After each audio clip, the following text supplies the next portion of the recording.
말고 평소 대로해서 평소 인지하고 말씀을 드리려면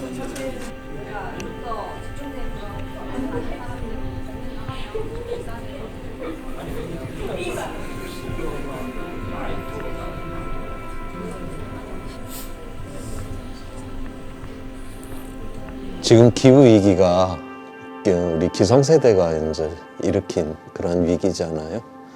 그런데 이렇게 또 세대 간에 함께 모인다라고 하니까 거기에 또 책임 있는 세대로서 굉장히 좀 두려움이 있습니다. 다른 세대하고 이야기한다는 건 보통 경험에 비추어 봤을 때 갈등이 먼저 생각나고 이해를 못 해줄 것이다 라는 게 또 생각나고, 저는 가족들이랑 이야기하면서 그런 경험을 많이 하게 되고.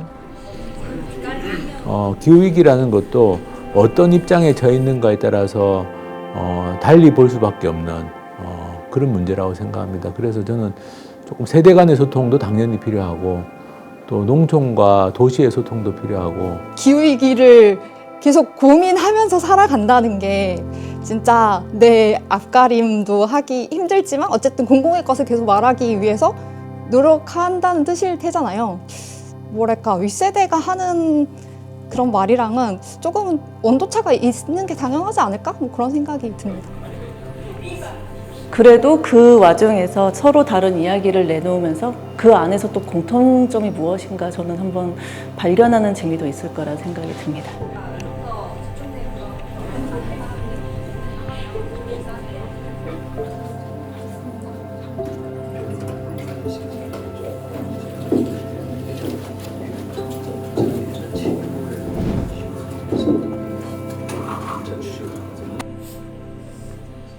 새 세대, 이름하여 새 세대 새 의자 모임의 진행을 맡게 된 최대천입니다.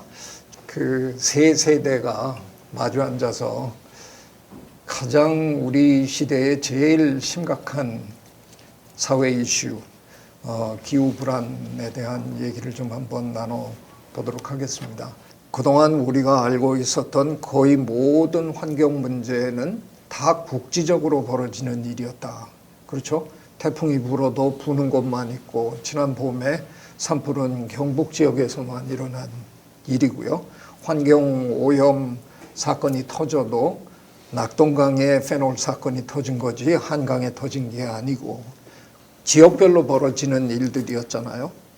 환경 문제는 늘 남의 일이었습니다. 근데 이게 어느 날 전 지구적인 이슈가 터진 거잖아요. 그게 기후변화잖아요.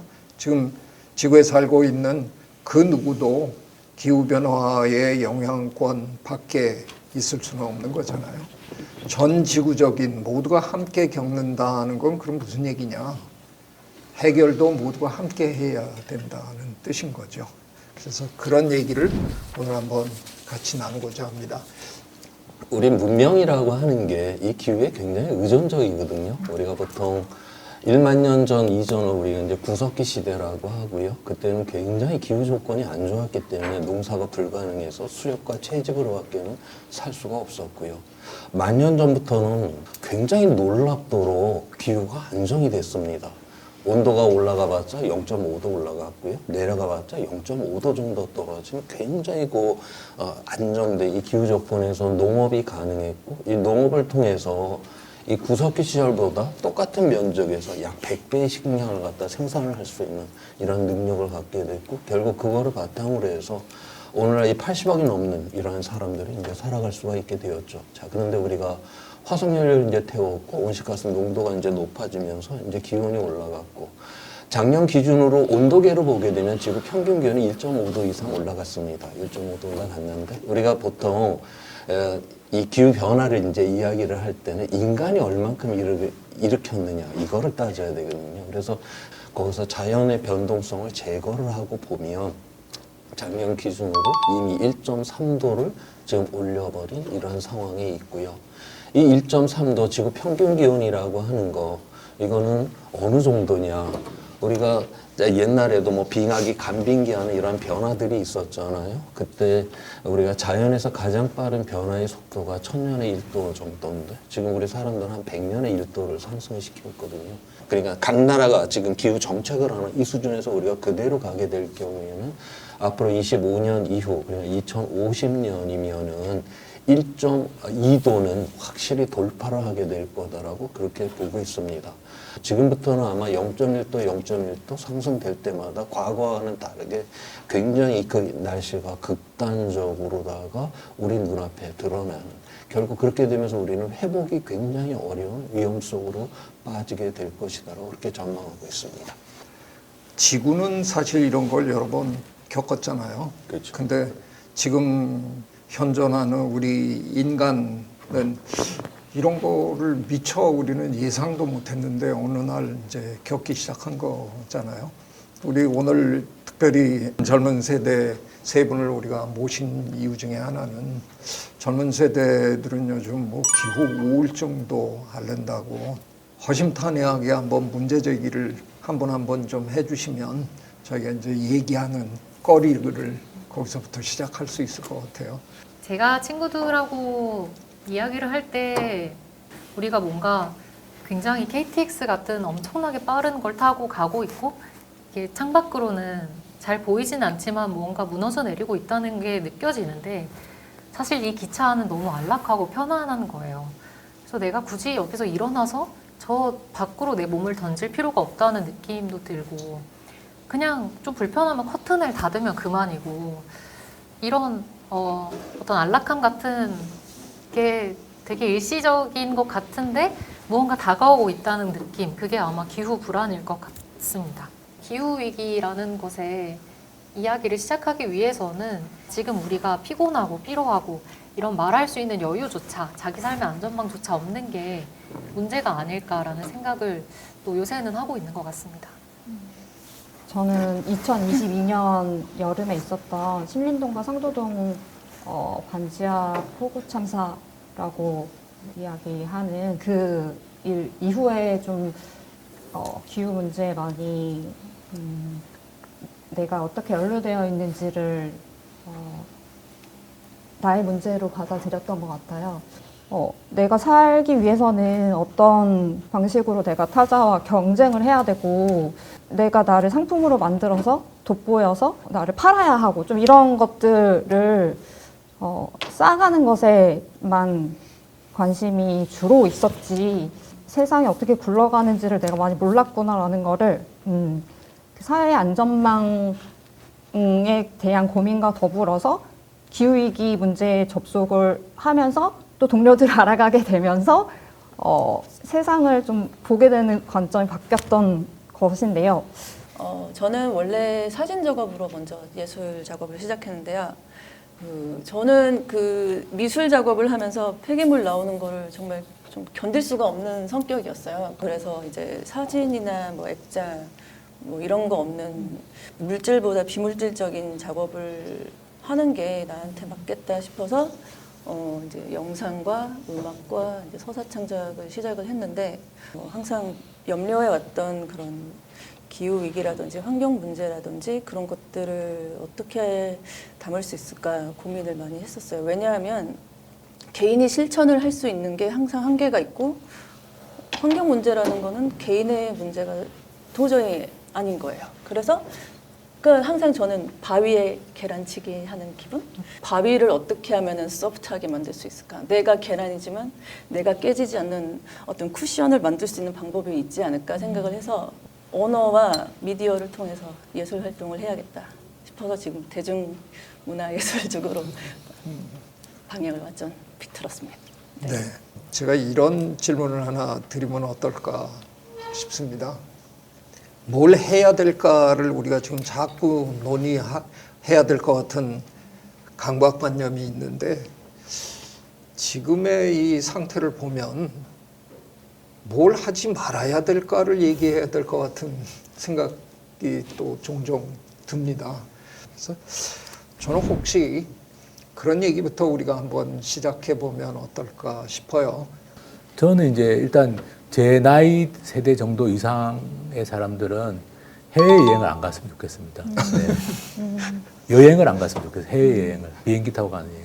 할 수 있잖아요. 가고 싶어하는 분들이 많으실 많죠. 텐데. 그러니까 그런 걸 하던 걸 멈춰야지 우리가 이 논의가 의미가 있는 건데 어느 정도 된 세대, 나이가 든 세대는 해외여행을 이제 더 이상 좀 안 다니는 게 좋겠다. 왜냐하면은 뭐 비행기 운행에서 발생하는 온실가스도 문제지만 또 더 생각해 보면 우리가 지금처럼 계속 살 수 없다라는 걸 생각한다면 하나 정도는 좀 구체적인 실천을 좀 할 필요가 있지 않을까.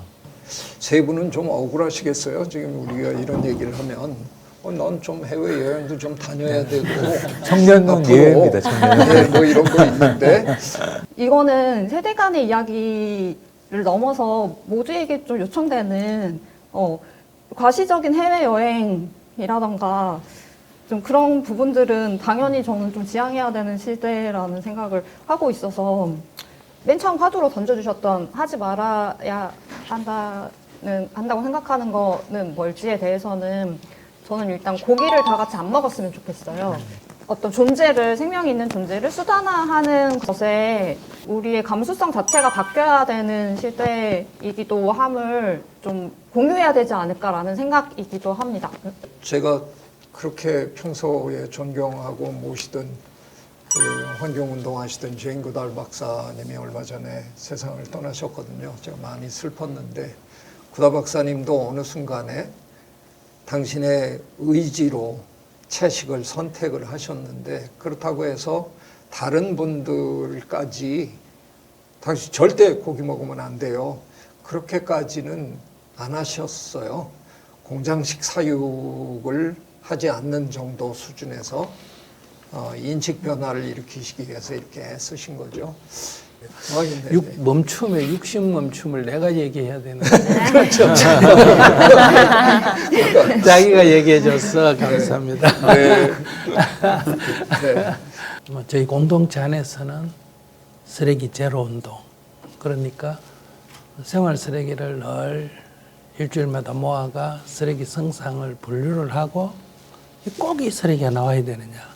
화장실 그 쓰레기가 이제 제일 많아서 우리는 변기에 넣지 않고 모으다 보니까 그래서 우리가 이제 휴지를 쓰지 않게 해서 동남아 인도에 있어서는 이제 뒷물을 도입해가 줄이니까 쓰레기 양이 팍 줄었어요. 지금 저희들은 이제 자기가 쓰지 않는 거는 바꿔서는 이제 재사용이 주류고 저희들이 이제 소비 멈춤 운동을 하거든요. 소비 멈춤, 이제 안 사기 운동을 하는데 모집을 해가 1,000명이면 1,000명을 모집해가 이제 쭉 한 달 하면 3일 만에 떨어지는 사람, 일주일 만에 떨어지는 사람, 하나 사가지고 떨어지는 사람 이렇게 쭉 해서 이제 한 달까지 이제 안 사고 이제 가는 사람이 뭐 1,000명을 시작하면 100명이 모인다. 그러면 이제 100명의 이제 그 소감을 듣고 다시 또 해보고. 많은 사람들이 내가 물건 사는 거랑 기후위기가 무슨 연관이 있겠냐 이렇게 잘 생각을 못 하시는 분들이 많은데 사실은 물건을 많이 사면 많이 살수록 더 많이 생산해야 되고 더 많은 에너지를 사용할 수밖에 없고 그걸 뭐 태양광이나 풍력으로 요즘 전기로 많이 하자고 하는데 태양광을 그렇게 농지하고 막 바다 임야 이런 걸 다 파괴해서 태양광을 까는 건 답이 아닌데 결국에 이제 그렇게 자꾸 하는 이유는 더 많은 소비를 계속 유지하고 싶어 하니까 내가 물건 2개 살까 하나 사고 뭐 물건 바꿀 때도 가능하면은 뭐 2년 쓸 거 4년 쓰고 그런 식으로 하는 것도 저는 굉장히 중요한 실천이 아닐까 싶은 생각이 들었습니다. 쓰레기를 줄이는 게 제일 중요하지만 쓸 수 있는 쓰레기가 나오면 모으는 게 중요합니다. 경상북도 청도군이 11월쯤 돼서 이제 모든 수확이 다 끝나면 그쪽 이제 새마을 지도자 중심으로 일제히 농약 빈병을 싹 모아요. 그 모은 걸 다 가지고 모이는 거예요. 그러면 1톤 농업용 1톤 추력으로 한 600대 정도가 모입니다. 600대요? 네. 그럼 그게 큰 아주 행사가 돼요. 그래서 그걸 이제 팔고 그러면 이제 그 환경공단 이런 데 하고 그러면 대개 한 5천만 원쯤 됩니다. 그 돈이. 그 돈을 받은 자기네가 혼자 쓰는 게 아니고 그 돈을 이 노인들을 위해서 반을 써요. 그 쓰레기를 줄이는 거와 동시에 그걸 잘 모아서 그걸 쓰는데 이익이 있으면서 보람 있는 거가 합쳐진 게 성공이 잘 됩니다. 그런 거는 우리가 의외로 많이 찾아낼 수 있다, 할 수 있고 쉽게 할 수 있다. 그렇게 말씀드리겠습니다. 최근에 제가 읽은 책 중에 화이트 스카이라고 우리말로 번역이 됐는데요. 그 화이트 스카이 읽고 난 다음에 크게 반성했습니다. 지금 서로 손가락질하고 뭐 그거 해봐야 무슨 소용이 있냐 뭐 이런 얘기를 할 때가 아니라는 가르침이더라고요. 우리가 할 수 있는 모든 노력을 다 해도 이 문제를 해결할 수 있을지 모르는 판에 서로 그러지 말자. 그래서 저는 이제 굉장히 마음이 많이 요즘 바뀌었습니다. 조금은 현실적인 감각을 갖고 우리가 이 문제를 어떻게 대응해야 할까 하는 차원에서 할 수 있는 그리고 해야만 하는 일에 대한 얘기를 좀 해주셨으면 좋겠습니다. 지금 이제 제가 생각할 때 가장 현실적인 것은 여러 가지 활동들이 있기는 하지만 사람들의 감각이 변하는 게 가장 중요하다고 생각을 합니다.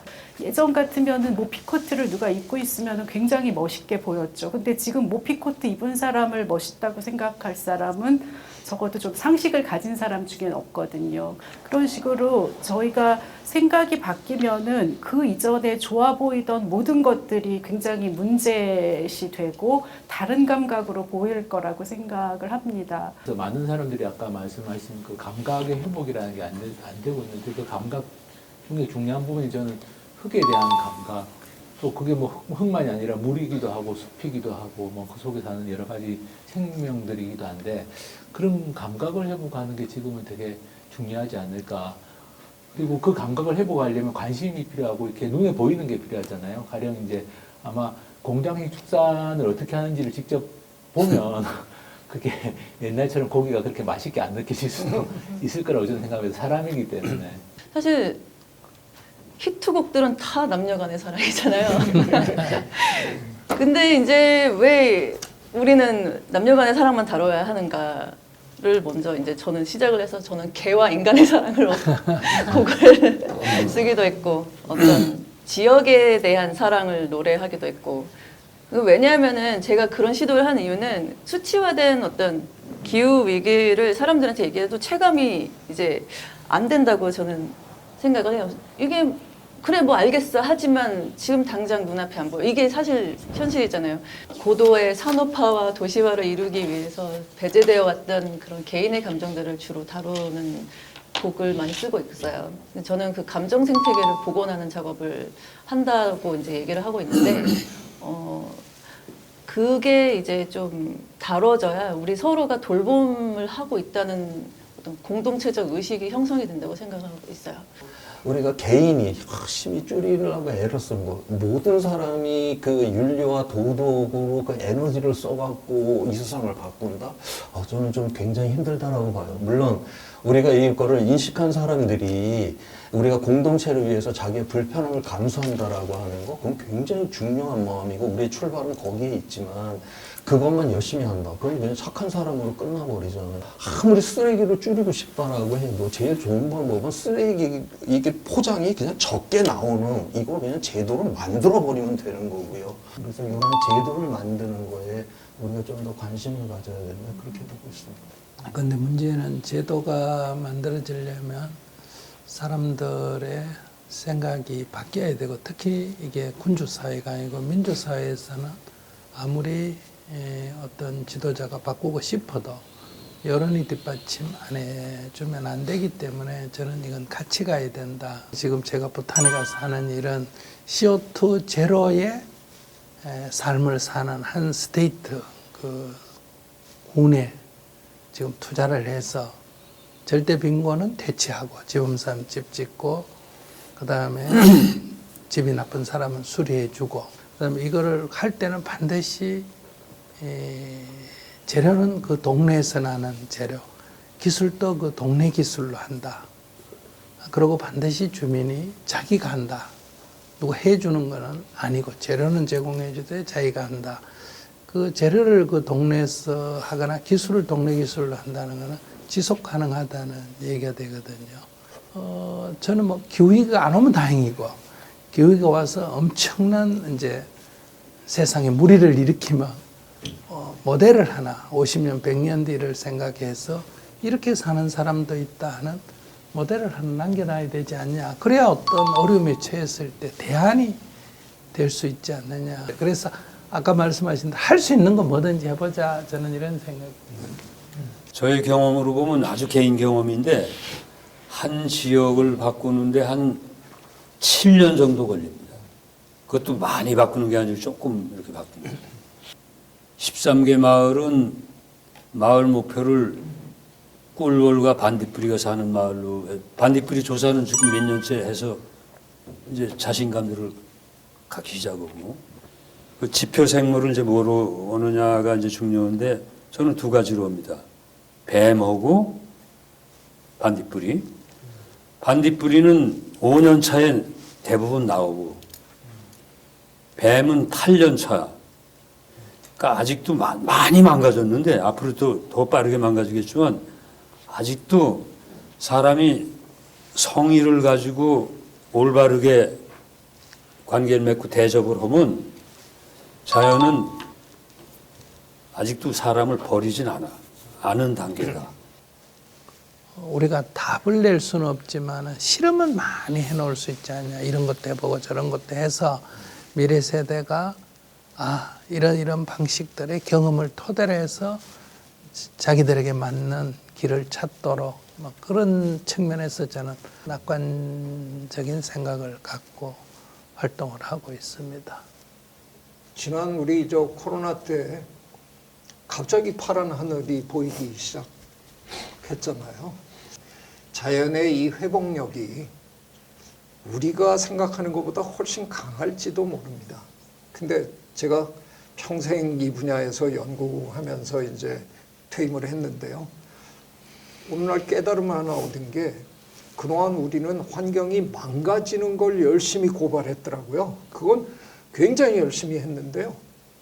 자연이 스스로 돌아오는 과정을 우리는 한 번도 모니터링한 적이 없습니다. 우리나라 DMZ가 가장 대표적인 예잖아요. 70년 동안 우리가 안 들어가니까 제법 늠름한 생태계가 되돌아왔는데 우린 무슨 일이 일어났는지 아무것도 모릅니다. 그래서 저는 퇴임하면서 요즘 후학들에게 열심히 제가 애걸하거든요. 희망의 근거를 찾아보자. 자연이 스스로 돌아오는 과정을 열심히 이제 관찰하고 기록으로 남기자.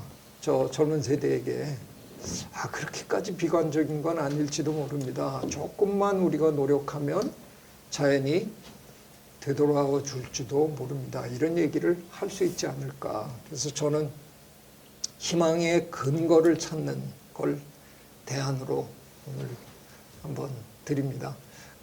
여러분의 얘기가 그 시작에 좋은 밑거름이 됐으리라고 기대합니다. 고맙습니다. 장시간.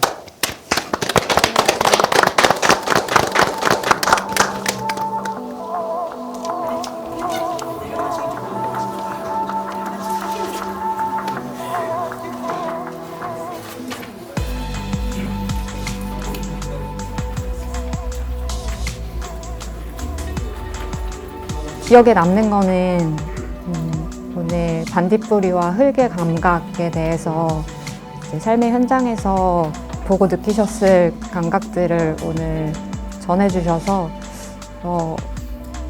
좀 회복되어서 돌아가는 마음이 저는 조금 있습니다. 세대 간에 하는 게 처음이다 보니까 되게 어색하고 내가 말하는 게 과연 잘 받아들여질까라는 걱정이 있었는데 이제 모임을 하다 보니까 그게 걱정이 무색했던 만큼 되게 대화가 잘 되더라고요. 오늘은 약간 앉아서 하는 대화 실험실 같은 느낌이었는데 다음번에는 몸을 움직이면서 진짜 서로 친해지면서 친구처럼 할 수 있는 대화 그런 게 있으면 좋을 것 같습니다.